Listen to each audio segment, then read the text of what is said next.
Bueno, a esta hora de la noche vamos a enlazarnos vía Skype con el ex ministro de Defensa, el general Roberto Quiabra. Él también ha sido comandante general del Ejército y además, pues, obviamente tiene amplio conocimiento en todo lo que es los temas de seguridad. General, muy buenas noches. Gracias por estar con nosotros aquí en Punto de Vista. No, gracias a ti, Pilar. Buenas noches. Muy buenas noches. Bueno, lo que queríamos comentar un poco y lo hemos visto es el tema del recrudecimiento de la inseguridad ciudadana. En los primeros días, incluso el presidente de la República, Martín Vizcarra, lo que señalaba es que los índices delincuenciales se habían reducido en un 80%, pero ahora vemos que está pasando todo lo contrario. A diario informamos nuevamente de robos, de asaltos, lo que veíamos hasta antes de la pandemia, hasta antes de la emergencia sanitaria. Ya vamos 74 días de emergencia sanitaria, de inmovilización social. Tenemos a los policías, a los integrantes de las Fuerzas Armadas en las calles patrullando y bueno, la situación, como lamentablemente parece ser, se está volviendo pues a repetir en las calles y queríamos un poco conocer qué se puede hacer en este momento que realmente es crítico. No solamente tenemos que enfrentar esta pandemia, sino que tenemos que enfrentar la otra pandemia de la inseguridad, de la delincuencia en nuestro país. General, ahora sí estamos con usted. Sí, fíjate, en primer lugar, el gobierno ha dispuesto de que haya una prórroga en licenciamiento del personal de tropa, que la mayoría son del ejército. Es decir, los que se iban a licenciar, se iban a ir a sus casas a fines de este mes, lo van a hacer a fines de año. Y después tenemos al personal que fue llamado como reservista durante 60 días y que tenía que irse también a fines de este mes. Se les ha prorrogado su permanencia en el activo por 60 días más, o sea, hasta el 31 de julio. Con eso el gobierno está asegurando que el ejército tenga una capacidad operativa en cuanto a personal que pueda participar en tareas como tú estás señalando, que ya se está viendo el incremento de la violencia. Pero yo, antes de pasar a ver algunas estrategias que hay que aplicar, yo quisiera decirle al señor presidente que como jefe supremo de las Fuerzas Armadas debe darse cuenta de la gran necesidad que se tiene de contar con soldados y no se les puede discriminar, porque hasta ahora yo no entiendo cuál fue el argumento de peso por el cual, si ellos están cumpliendo las mismas tareas y están asumiendo los mismos riesgos que los que ganan sueldo como los policías y los oficiales, ¿por qué ellos les dan un bono que es inferior en 50%? No lo entiendo, yo no lo entiendo. Gente. ¿El bono de cuánto es? El bono es de 720 y ellos le dan 300. ¿Cuál es la justificación? Si cumplen las mismas tareas. Si ahora los estamos dejando en el activo para que no se vayan porque son necesarios. ¿Cuál es la justificación? ¿Cuál es el argumento? Si ellos forman parte de grupos vulnerables.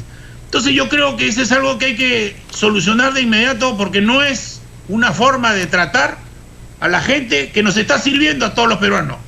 Porque los chicos deberían irse el 31 de julio, deberían irse a sus casas. Igualmente los del activo que pasan a ser licenciados como los de reserva. Ese es un primer punto que creo que no se puede descuidar. Es un punto que no se puede descuidar porque se está haciendo porque la policía está diezmada. Hay que tener en cuenta que en la policía... Son más de 7.000 policías que están contagiados con COVID y eso lo ha dicho hace algunos momentos el presidente del Consejo de Ministros. Hay varios fallecidos, lamentablemente. Y usted tiene 137 muertos. La pregunta es, ¿solamente tan simple se puede decir que los policías fallecidos son por efecto del COVID? ¡No! Es por la despreocupación que ha habido, por esa falta de interés en el policía. El policía egresa de la escuela y se olvidan de el policía. Y por el tema de corrupción, general, no hay que olvidar el tema de corrupción, porque han comprado mascarillas que no eran las más adecuadas, y también han comprado un alcohol en gel y desinfectantes que tampoco estaban con ningún tipo de autorización sanitaria y que finalmente han resultado ser adulterados. Y hay también un descuido. Nadie se preocupa por su salud. Vemos que todos los policías que han fallecido tenían enfermedades persistentes. ¿Alguien se preocupa de su salud? ¿Hay exámenes médicos que pasan los policías? ¿Se preocupa porque hagan entrenamiento y acondicionamiento físico? Entonces, si no nos preocupamos por su salud, por su alimentación, por su ejercicio físico, tenemos nosotros que una fuerza que debe estar bien entrenada no puede tener... Y además que está en primera línea, general. Eso no hay que olvidarlo, está en primera línea enfrentando esta pandemia que sabemos pues que es el enemigo invisible. Entonces, no los puede usted tratar así también. Entonces, si los policías y los soldados los necesitas, trátalos bien, especialmente en una guerra, especialmente cuando lo estás usando las 24 horas del día. Entonces, viene acá de que ya hay un desborde social, tú lo cubres en tus noticias, vemos nosotros que hay más cantidad de ambulantes que antes del COVID. ¿Por qué? Porque los formales hoy día se han quedado sin poder trabajar y se han convertido en ambulantes.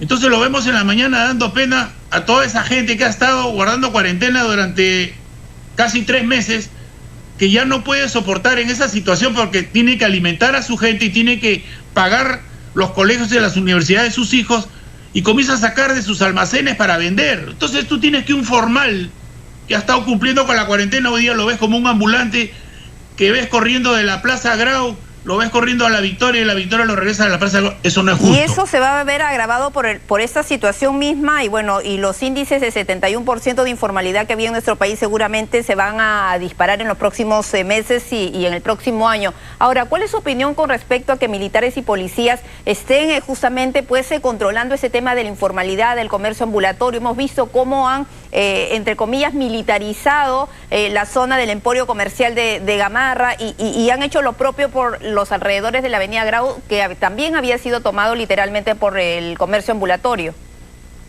Fíjate, acá hay dos cosas. Vamos, acá hay que conversar con los que saben. En el mercado hay que conversar con el rey de la papa, del camote, la cebolla, que tiene 20 años en este negocio, para decirles que te den la fórmula, cómo organizamos el mercado de frutas, el mercado mayorista, que son los focos de contagio. Pero tiene que haber una idea de cómo hacemos que sea factible que la gente pueda transitar respetando los factores sanitarios, las distancias y tanto de vendedores como los que van a comprar.